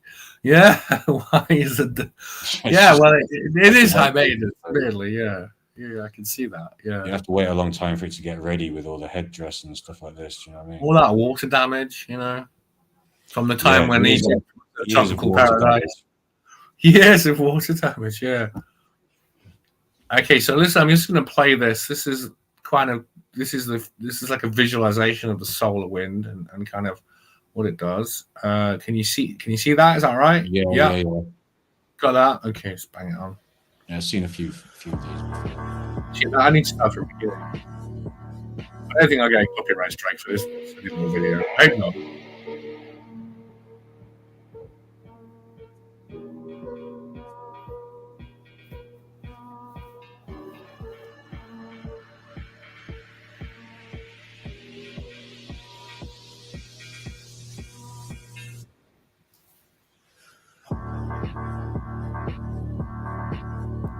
It's quite crazy. Yeah, it's amazing, isn't it? It's like that thing, isn't it? It's like that feeling of. I mean, I don't get it personally, but if you imagine if you didn't believe in anything, you just were like a rational, humanist, materialistic perspective, that kind of thing would terrify you. You just because you think the universe is random and like infinite and limitless, and there's no meaning or point behind it. I don't know. You'd find that really terrifying. I'm not terrified by the sun, but you know? I mean, it is frightening. I mean, I'm not saying you have that perspective, but it is frightening. Do you know what I mean? But No, I mean, yeah, you can think that it's frightening, but not be frightened at the same time. I mean, it's formidable, of course. It's like a million times just the sheer size. If you understand, well, you can't really understand the sheer size of it. Obviously, we apply numbers. We say it's a million. You can fit a million Earths in the sun, which is supposed to give you some idea of the scale, but realistically, that doesn't give you any kind of idea. You've got no grasp of anything that's really much bigger than sort of like Earth and the moon. Like, obviously we understand that there are bigger things, like, you know, locally, like Jupiter, whatever, but you don't really have a grasp of how big those things are. You only really have a grasp of how things are kind of on Earth. Mount Everest, big hills. You could go up to the moon, maybe the seeing pictures of the Earth from the outside, the space stations and stuff, but you have no idea how to properly grasp as a human being how big the sun is, a million times the size of the Earth. You have no idea. That's just words. You don't know how to actually really understand that properly as a thing. And so in that sense, it is kind of frightening, because it's just like, you know, what that thing can be capable of, as we're seeing with the solar flares and stuff like this. Yeah, I like to have some confidence and faith, at least, that, you know, God and his angels and quantum, you know, sort of innate order has arranged things that the sun won't deliberately kill us, at least not yet. Not yet. I mean, eventually, isn't it? I personally think it's most likely going to be. Actually, no. Do you know what? I won't say that. I was going to say it's probably most likely going to be an asteroid. You're going to give an end of the world date. You're going to give a prophesize, brother, prophesy. Well, because people talk about the sun swelling up to engulf the Earth. Well, it won't quite engulf the Earth, but with the sun swelling up in 5 billion years, or the Andromeda Galaxy hitting us in 5 billion years, it seems more likely that it would be something like an Oumuamua, a random thing just out of the cosmos, at some point would hit us before all that happened. That said, if we were developed enough to be able to detect it, you know, a bit better than we are now, because Oumuamua came out of nowhere. Do you know what? That genuinely, like, I don't get. We're talking about being slightly like perturbed by cosmic things, like not by the sun. There's nothing wrong with it. I agree with you. These things don't sort of frighten me as such. But what? Yeah, I know what you mean, right? Don't be frightened by it. Yeah. But something that did scare me a little bit was how that Oumuamua just flew past us without being detected, and scientists were just kind of like, "Whoops." It's like this thing came from absolutely nowhere and almost sort of essentially brushed past us, and no one saw it coming. That's kind of worrying. Was it genuinely like a threat, though? Was it like, how close was it, though? Was it sort of... Well, it didn't even have to be that close. It's just the fact that it was not detected, and it just all happened quite quickly. I remember them sort of thinking the shape was weird and it looked more like a spaceship or something. Well, I think it was more of a sort of cigarette-shaped type thing, long and thin type thing. Yeah, it's kind of regularly shaped, wasn't it? So it kind of like, obviously people who are kind of suggestible can easily be induced to believe that because it had sort of some straight sides or something, it could be a UFO spaceship. And I was more worried about being like a shard from something much bigger, and hence the shape of it being a bit kind of weird, because it's like a shard from an explosion. But we would have been able to detect that surely anyway. So I don't know. It was very random. So I've got an article here. I'm just going to share. You can see that it's not about Future Shock. No, it's not Future Shock. It's another episode. Solar Shock. It's like a twin brother of Future Shock. So again, I think it's in honor of the show. I think they must be sort of one of our few subscribers of this. They must have thought, Truth Shock, but Solar Shock. Yeah, that sounds good. So this is BT. This is Business Today. This is kind of almost. This is almost like respectable online journalism. Okay, and they're sort of some kind of almost. They're kind of saying some extremist things, like solar shock. Sun's plasma current flips in a rare event. Scientists were of century-long solar chaos. That's pretty kind of hyperbolic. You know, it's kind of like. And this is a business paper. Solar flares and coronal mass injections are not just more frequent, they're growing stronger, prompting warnings about potential fallouts for Earth-bound systems. They're growing stronger. Yeah, but I've no idea why. They don't know. They only really know there's a few sun cycles they understand, but the 11-year cycle is understood by most people. But there are other cycles. But it's this point of this happening has like led them to they're confused. They don't know what's happening. They can't predict what's happening to the sun. And so they say it's literally reset the solar clock in a way not seen before in 100 years. So yeah, we've got the 11-year solar cycle, which most people, well, maybe people don't know about it, but most of journalism and the media understand it. So yeah, the solar storms can cripple GPS network, and as we saw, potentially shut down underground train systems and such. It's quite interesting.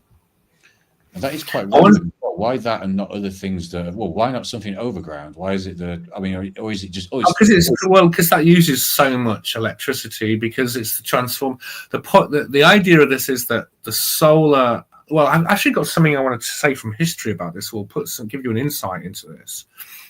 Let's see. In 1859, there was like a massive geomagnetic storm on Earth, and it's known as the Carrington event.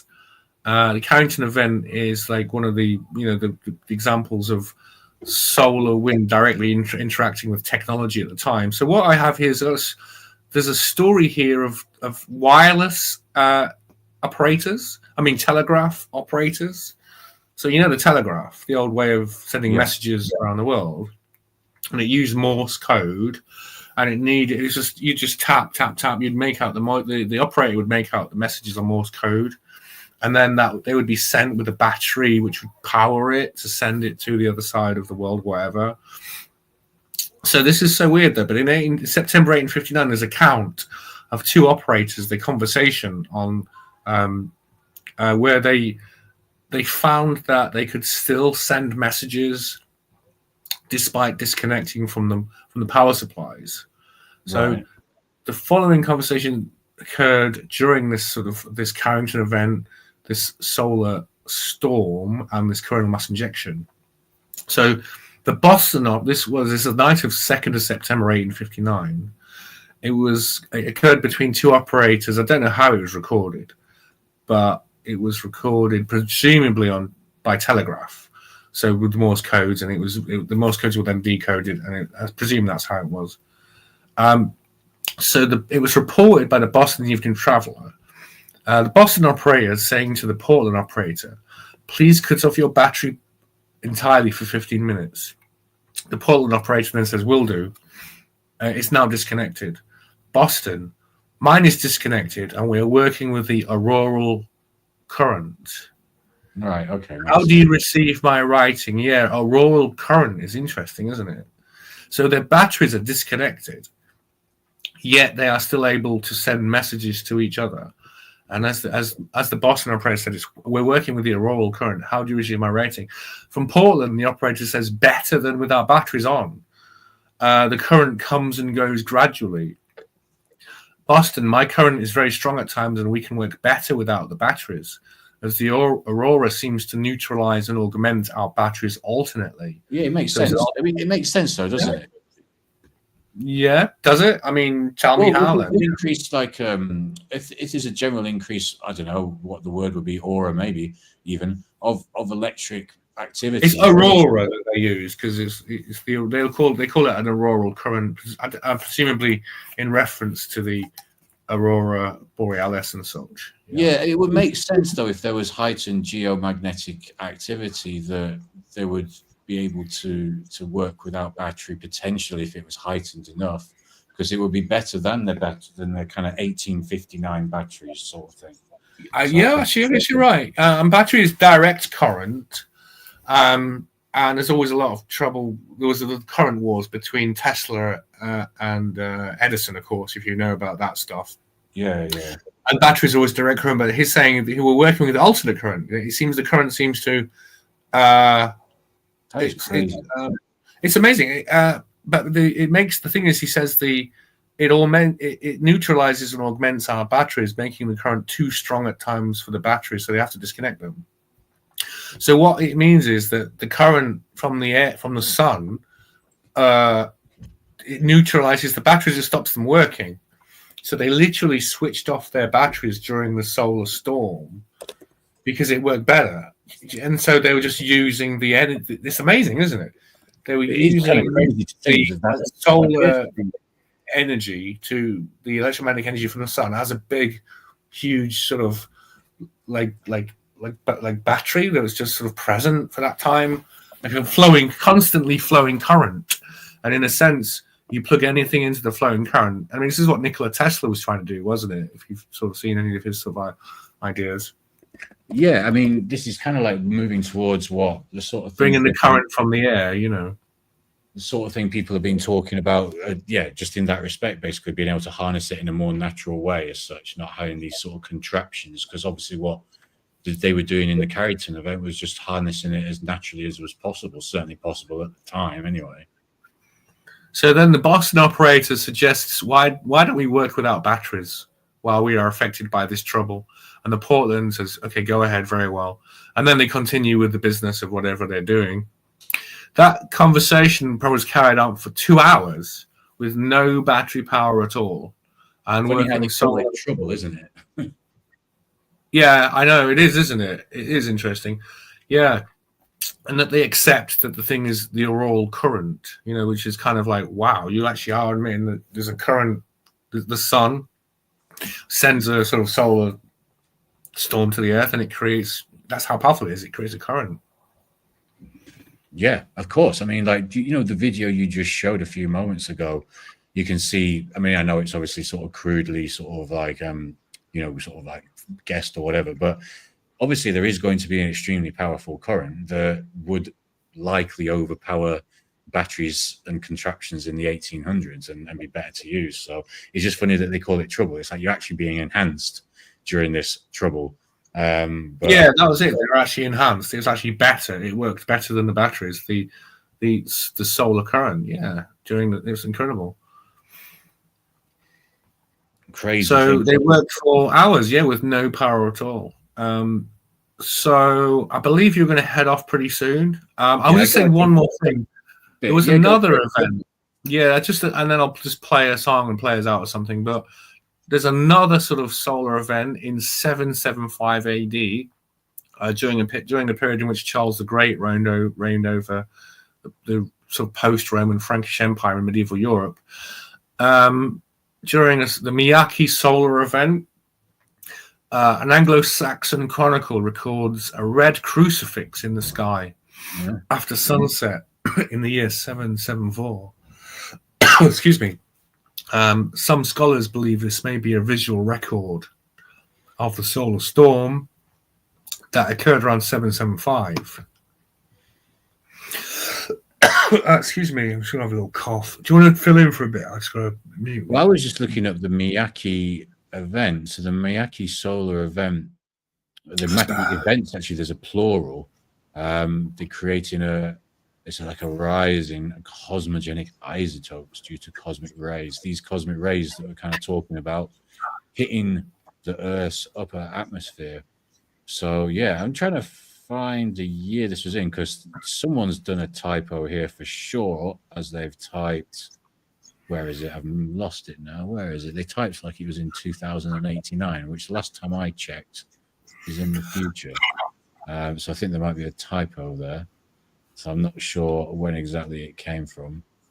But yeah, it's these solar events. So maybe we are due one then. But that's what I was going to ask before as well. Like, how regularly are these actual solar events? So how regular do we have these kind of little almost weather patterns to some degree where everything gets messed up and we get like heightened electric currents and all this? Is this every like couple of 100 years or something? Like, how regular? Yeah, they don't seem to be able to predict the cycle. But yeah, that's a good question. And a lot of astrophysicists are working on that right now. Where it says solar year 24, when we say solar year, just to clarify, do we mean like journey around? What is the journey around? The center of the galaxy, is it? Yeah, no. The solar year is just a year. It's 365 days. Oh, so, right. Okay. Yeah. So the Earth around the sun, sort of thing. Oh, yeah. Why don't they just call it a year? Why does it have to be called a solar year? Solar year as opposed to what? If it's the Earth around the sun as opposed to the Earth around what? Like the galaxy? Yeah. I don't know. Anyway, cool. So okay, I've stopped coughing now. I can share this. This is quite interesting. It's a little. It's kind of. It's comparison of the solar activity, how the sun behaves. He's got a bit of acne. Yeah, that's the solar maximum. They're the sunspots. They're periods of loss of magnetic cohesion, and the temperature decreases in those. And there's because the stability often leads to some kind of solar flare. Sunspots and almost no solar Can you hear that? flares or CME. Just about. In contrast, Yeah, look at the difference between the sun on the left and on the right. the solar So maximum, sunspots increase significantly, and solar flares and CMEs occur frequently. Another striking feature of the solar I better not play anymore. And Okay. each of those sunspots is about the size of Earth. That's right. Exactly. Yeah. It's just craziness, man. Absolutely. Like, this is what I mean when I say that it's just sort of like, it's just words. You can't really, you can do your best by doing these comparisons, a sunspot is the same size of Earth, but that still doesn't really do it justice. It doesn't really kind of like identify it properly. It just sort of, it just makes you think, wow, that's insanely big. And considering, and then, the sun as well. So, and then the sun's it's kind of an average sun, isn't it? Like, or a pretty small sun, really, and compared to what they could be like Stephenson's and all that when they go up to that sort of level. It's just madness, man. It's absolute madness. Well, Robert Schoch believes that solar activity. I did think I mentioned that it took away the atmosphere of Mars, but it's also responsible for some of the scarring and what was sort of seen as canals and such by people who observed Mars in like the 18th century and such. But I mean, I'm not afraid of my sun, of course, but I don't know. There's like a lot of right now. There's a lot of hysteria in science that they don't like it because they don't know what's happening. And if I look now, solar activity, I've got. But what's the worst that they think could happen? I mean, what, just a really bad solar flare that completely fucks up everything that's going on, everything electrical. Well, they don't know what the worst that can happen. We might be seeing the worst in terms of what happened in Spain and London, but they just don't know. I mean, because these aurora current, if you remember the operators of the telegram officers called it aurora current, and they couldn't use their batteries because it would neutralize them. It kind of overloaded them, and then it sort of neutralized them. So I suppose that's what's happening, is that the current arm that's running on on London Underground as such is being neutralized by this electromagnetic field. It's just sort of shutting it down, it's just neutralizing it or overcharging it alternately, which is what they said. Augments and overloads, augments or neutralizes, because it's like an alternate current. So it's sort of, it has troughs and peaks and troughs of, you know what I mean? Oh, yeah. So, yeah, I mean, okay, so 14 hours ago, BBC, NASA spots 2 large solar flares. Australian experts explain the dangers. NASA issues emergency alert. This is quite. Where are you going to go? What are you going to do? The sun's coming for you. Yeah, that's a good one. Where's your bunker going to be? How can you, There's Yeah, one thing bug out that's when the difficult sun's to out, hide yeah. from. It's the sun, isn't it? Really.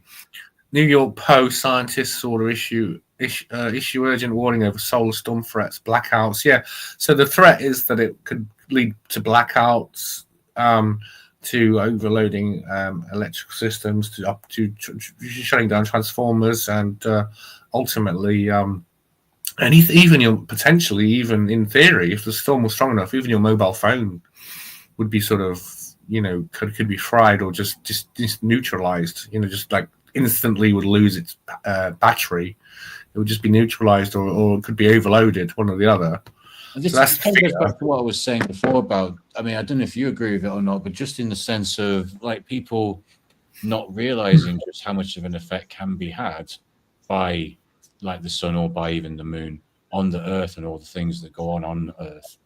it's more than you think. Like they may seem a long way away, they may seem sort of innocuous to some degree, but as we've seen with the solar wind example, there's a massive effect happening. And that what's not to say that other bodies like Jupiter, Saturn, especially those two like giant bodies, aren't having some kind of effect as well that we don't yet understand.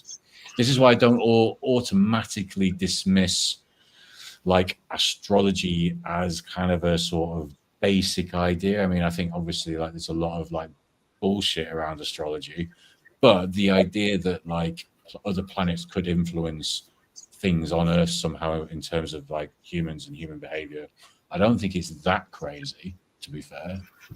Okay, I've just seen your. Should we play Mecha Mammoth then? Should we play that and Yeah, we then can just play that and then do a few. Well, it's minutes. about 5 minutes, and then we'll have a little, and then a minute, and then we'll close out. Should we do that? Yeah, is that all right? Yeah. All right, cool, man. So this is Mecha Mammoth by our very own Future Shock. Yeah, this is by me. It was out on Hardpoint Records LP Volume 1, mixed artists. Hardpoint Records' first ever mixed artist LP back in 2019. Well, there you go. It says it there. Okay, I'm looking forward to hearing this. So, ladies and gentlemen, and whatever other alien life forms or other things may be listening to this somehow. Unicorns, yeah. Enjoy. Okay.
I have some weird ideas sometimes, don't I? From music track.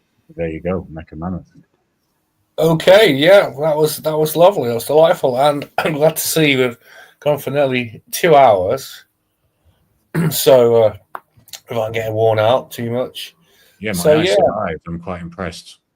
That's encouraging, Yeah. actually.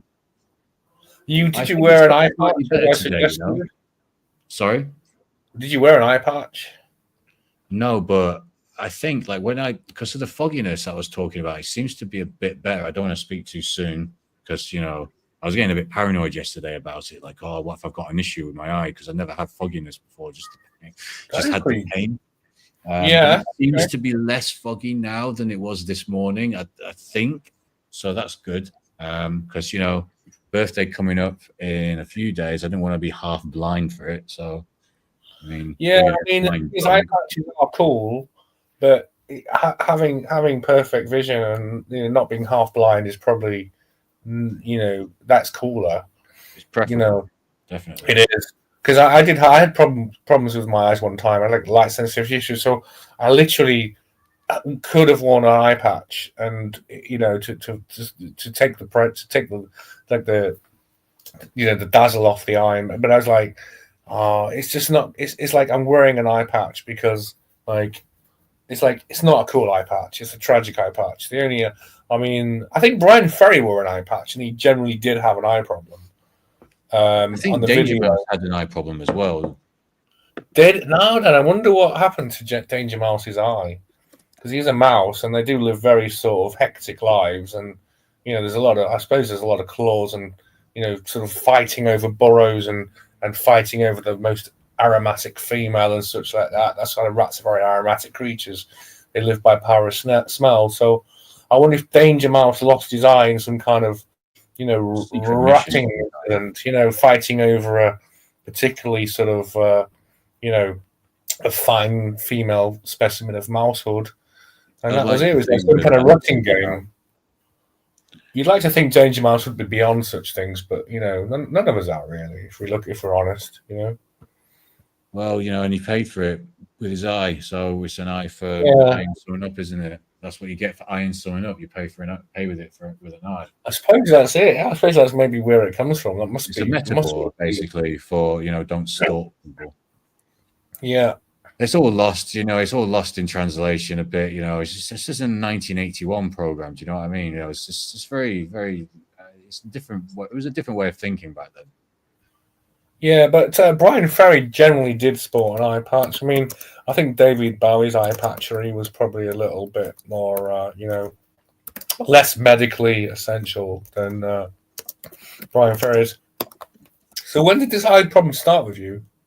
Just a couple. Well, to be honest with you, because I do all the music work and that, over the years, I've noticed that about once a year I get this, and it's been ages since I've had it, and it lasts for a few days and then goes away. It's just kind of like stinging. I think because literally what's happening is like the glare of the computer, the laptop, whatever screen it is you're using, is sort of slowly kind of burning at your eye. It's just kind of like burning your eye. Yeah, my eyesight's kind of effed up, man, because I've using a laptop and stuff for so much. My near sight is going quite dramatically badly, actually. I can't really read things that are very close to me now. Okay. Yeah. So yeah. The opposite for me is just always the long sight, but it's kind of been eroded away over time, I think. But yeah, it just seems to get this thing every year or so where it just kind of like stings me for a little bit, and I can't. It's much better than it was the other day. I was late.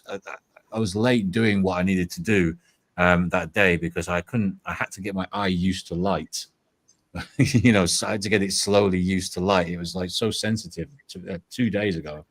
So it's definitely a lot better since then. I just got to be a bit careful like how long I look at the computer screen for, because I don't want this thing to just like plod along. I want this thing to fuck off basically in the next couple of days at maximum.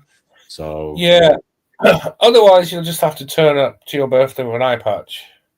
It and that could work out for you, I mean, if at any point you can go out with an eye patch on, I guess it's your birthday. I guess that's one of the times where you can. Yeah, I'm sure. Unless you are Brian Ferry, and he says here, I've got to quote him. He says that it wasn't a practical, it wasn't a piratical fashion thing. I love the idea of pirate fashion. As many people thought, before our taping, I was sent to the hospital till my eye looked out, and he'd walked into a door, and he remembers thinking, "Oh God, we've got to do a television show." And you can imagine your eyes all dodgy, you banged into a door, you went to hospital, and like you've got a big plaster or a big bandage, it's like you're back at school or something. You're 6 years old with a boat stuck coming out your nose, and been sent to the nurse and having a big bandage on your eye. But I love the idea that he actually just said, "Oh God, we've got a television show to do," and he just did it despite the eye. And if you look at it, you can see that there's like a big bandage and a dressing on his eye. But that's like so cool. He made it. It's like, I think Morrissey did that too, didn't he? You'd sort of like make hearing aids cool and things like that. You know, you remember that? Well, Morrissey's probably before he's sort of even the Smiths really in particular. But yeah, they should do that. Listen, I've got to jump off now, man. I've got to head off. Sorry about that, but I would love to go for another like hour or so. But like, I think 2 hours is a good length. I think that's what we should make it our like minimum if we can. But it's a decent length, I think. You know. So yeah, no, I'm up for that definitely. I mean, yeah, like I was saying to you, I was kind of like skeptical how much I could do because I thought I would struggle. Yeah. But it's been all right. Oh, And generally speaking, I think 2 hours is fine just to start with, and we can just run over whenever. Yeah, all good, man. I thank the people listening for giving us 2 hours of their life. Thank you very much, you people out there, you fine listeners. God bless you all. I'm sure they are the hours that can be cherished for sure. Yeah, I hope so. I hope they'll maybe hand these memories down to their future generations. Next week, the thing is, their children's children. We should say to the people who are watching as well, who are thinking about coming back next week, obviously, as everyone would be who's listening, we are maybe going to be doing something slightly different next week because there is going to be the Stoke Newington leg of my celebrations. And we were thinking about doing something maybe more live related, live as in sort of like with the videos on. I don't know, maybe we'll see. We're thinking of doing something a little bit different next week, basically, aren't we? So we'll decide what that is, and we'll take it from there. I guess we should aim for the same time, innit? We should aim for like 6. You know what it is, because it's going to be Sunday. We could film it and record it and then put it out recorded. Yeah. We'll discuss that. We'll talk about that. We'll confer. Yeah. We'll confer. All right, cool. Okay.